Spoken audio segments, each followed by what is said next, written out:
I want to play you because I'm calling him Black Tim Tebow, and he I didn't know is that. I love that. yeah, he is Black Tim Tebow. That's clear as day after this weekend.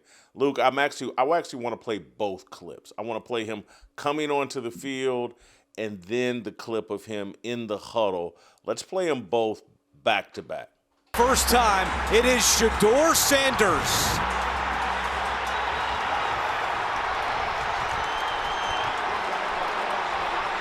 Fans do not know that Gabriel is being evaluated for a concussion, but they were chanting.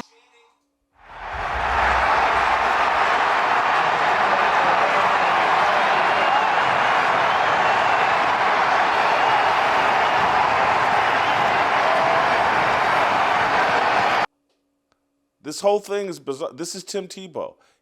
But it's worse than Tim Tebow because I actually think Tim Tebow was well intentioned. I don't think Shedeur is well intentioned. I've never seen an NFL quarterback come onto a football field inviting the applause for himself. This is like he's like a pro wrestler entering the ring. It's like Hulk Hogan. And I expect him to go, like this.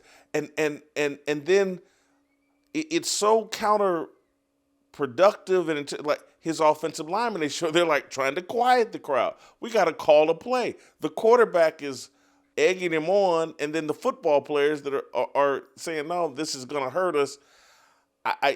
Tebow's the only analogy, and this is where I will get killed, is just like, I think Tim Tebow was well-intentioned. I don't think Shedeur is. I think he's just like his dad. He loves the attention far more than he loves the game. So I don't know him personally. So I don't know what his intentions are. I will say this about Tebow. Tebow was 100% authentic. Like in his faith, I think everything that he did, like I don't think he kneeled on the field for the brand. I think he kneeled on the field to give thanks, to ask for protection, to ask for blessing. Like I think Tim Tebow is, and I know Tim. Like I think he is the real deal. Like people, I would say, and even like Florida State fans be like, "Oh, he's a phony." I'm like, nope, he's the real deal. He's a Christian. Like he is. He walks what he talks. But I do feel there is, and I think this is you go by what you're raised by. Like I do think he has embraced the personality that his dad has, which is flamboyant, which is building a brand, which is, I'm going to do as much as I can to get my name out there, to gain as much publicity. I mean, Dion was the original. I mean, Muhammad Ali was the original brand builder and trash talker, but a lot of guys have taken that and run with it. But there's a difference, and this is the difference. Dion was a corner. Like, that's a different position. And we're seeing more quarterbacks kind of lean into the brand. Not many that have been hugely successful, but we've seen, guys like Johnny Manziel, who were big, like, look at me, and it's all about me. It's the hardest. We talked about this. It's the hardest position to play in all of sports. You get all the credit, you get all the blame, and you have to be a leader. And so I do think this is one aspect which is getting interesting because I think Shedeur was probably well liked in that locker room the first time the guys met him, and I think Tebow was well liked in the locker room. But the amount of attention that you get without doing anything, that causes animosity in a locker room. Like jealousy is a very real thing among professional athletes, and I think it happened with Tebow. And they were winning. He won a playoff game, right? That's been his famous stat. But even inside that locker room, the guys were like, man, we see him every day in practice. Like, he's not that great, and he's getting his own sports center dedicated to him, and that's all they're talking about on all the talk shows. And now you've had that all season long, and he wasn't even playing. And so I do think it's gotten, and I know, like, Kevin Stefanski has gotten to the point where he's like, are you kidding me? We're still talking about this. And he's had to answer for it all season long because every single week, when's Shedeur going to play? When's he going to play? So I know Stefanski's probably irritated by it. Again, I don't think he's conspiracy theory. I don't think he's trying to throw anything. But I think in that locker room, there are potentially some guys that are like, they've seen him in practice every day. They see his work habits. They see all that he's about. And I guarantee you, the one thing, because I've seen this with first-round picks, I haven't seen this with fifth-round picks, but you'll see guys who come in and they feel like they their bleep don't stink, right? And and that's a recipe for disaster in the NFL because then you got a target on your back. And I think that's what's happened across the league. I mean, I think that's why you saw Kyle Hamilton. He knew the watch celebration. He was going to do that. And I guarantee you Shedeur is going to see a lot of that. So it puts a target on your back. And sometimes even in your own locker room, I think you have a chance of losing those guys. And your job as a quarterback is to bring the locker room together, not to put yourself above it. You said two really interesting things that I want to follow up on, and I don't know which is the right order. But you said something. You made a passing reference to Muhammad Ali, and many, particularly black athletes, aspire to be the next Muhammad Ali, and it can't be transformed or transitioned into all these other different sports. Like Muhammad Ali was in a one-man sport. Him and another man would get in the ring and they'd settle their differences. It wasn't a team deal, and he had to legitimately back up everything that he said and all of his smack talk. In football, you're out there depending on 10 other guys at a time. 22 guys, 53 guys.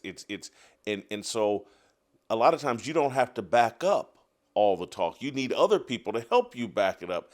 And it just doesn't work. The whole, hey, look at me. Hey, I'm a trash talker. Hey, I'm this and that. Deion thinks it worked for him. And I guess to some degree it did. But at the quarterback position, you just can't try to be mimicking Muhammad Ali. You're too dependent on the offensive line, your tight ends, your wide receivers, your running backs, the play calling. Muhammad Ali had to depend on one person, Muhammad Ali.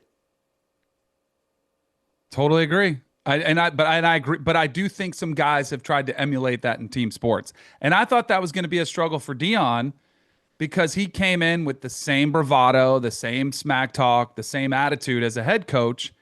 And I was like, what's he going to do when he can't back it up? He didn't have the opportunity because as a player, he kind of did, right? I mean, he was one of the best we've ever seen to play the game. So he did. But as a coach, that is out of your hands.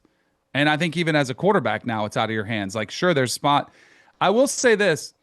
There is a younger crowd that thinks kind of that's it. Like, that's what they want to see. Somebody who says, screw the man. I'm not going to be your button down, buttoned up, but like just doesn't say anything to the media. We want to see somebody who trash talks.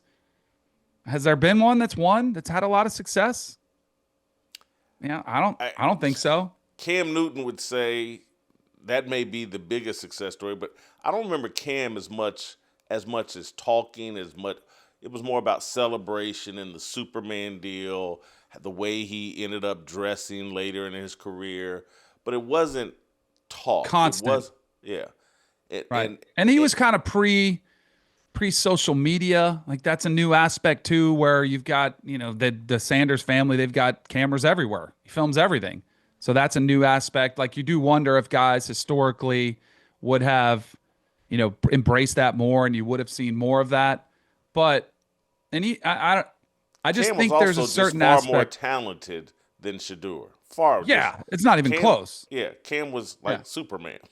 Yeah, yeah. He didn't need anybody. Well, I'll just run for a first down. I think Cam Newton could have been LeBron James in the NFL if he just would have honed his craft a little bit more. I think he was probably worried a little bit too much, or he didn't take it serious. He just relied on his natural abilities to take over, and he could. But that really was the peak, was that one season was more the anomaly, the MVP season where they lost in the Super Bowl. I feel like his physical skill set could have taken over the NFL. Now, how long would it have lasted at that time when you could hit the quarterback? That's a question. But he had the skills to take over the game, and clearly that is not. I don't think that's where Shedeur is. Yeah, you can have too much talent. If Cam was a little bit thinner, he might have been Lamar Jackson, because Lamar Jackson does incredible things, but he's not Superman. He's not made of steel. He's not as big as the linebackers and all that. The other thing. Do you remember? So I don't want to compare him to Lamar Jackson because Lamar is pretty humble, But remember when your guy Ryan Clark said that Lamar Jackson it was Lamar Jackson, right? That he said was the first true black quarterback. Yeah, authentically black. Yes. Mm-hmm. Like whatever that means. I'm not in a position to speak on it, but I almost Curses and feel uses the like N-word that's and listens what. to all the rap music. That's authentic. But don't you feel like that's what the black community is viewing Shedeur as? Like he's a guy that, and so that's where a lot of the rooting for Shedeur comes from. Yeah, I talked about this yesterday, Danny. I'm kind of glad you brought it up. I was a little fearful to throw you into that. But what too many black people have is white derangement syndrome, where they pick their heroes based on, hey, does this person bother white people in their mind? And that's why we jump behind Colin Kaepernick, who, showed some real talent early, but then clearly didn't develop and got too self-congratulatory about himself. His ego run amok and the skills just eroded. But, hey, he's kneeling and white people are bothered. And anything that bothers white people is good for us. That's Shedeur and Dion at this point. Hey, white people don't like how black they are, how many rappers, the gold chains, the swagger, and all these other things. And if it bothers white people, we're going to root for it. That's what this whole thing is rooted in. No one's looking at no one's sitting there going, hey, this is the most talented black quarterback I've ever seen, because he's not even close. He's not athletically passing the ball. The guy was like a 3.5 star recruit. He wasn't even a 4 or 5 star recruit. He's not that guy. He's not Warren Moon. He's not Cam Newton. He's not Lamar Jackson. So it's one of these that we black people, unfortunately, and this is a large percentage of us, take too much satisfaction in trolling white people. If you enjoyed that video, be sure to hit the like button and subscribe so you never miss a moment of Fearless.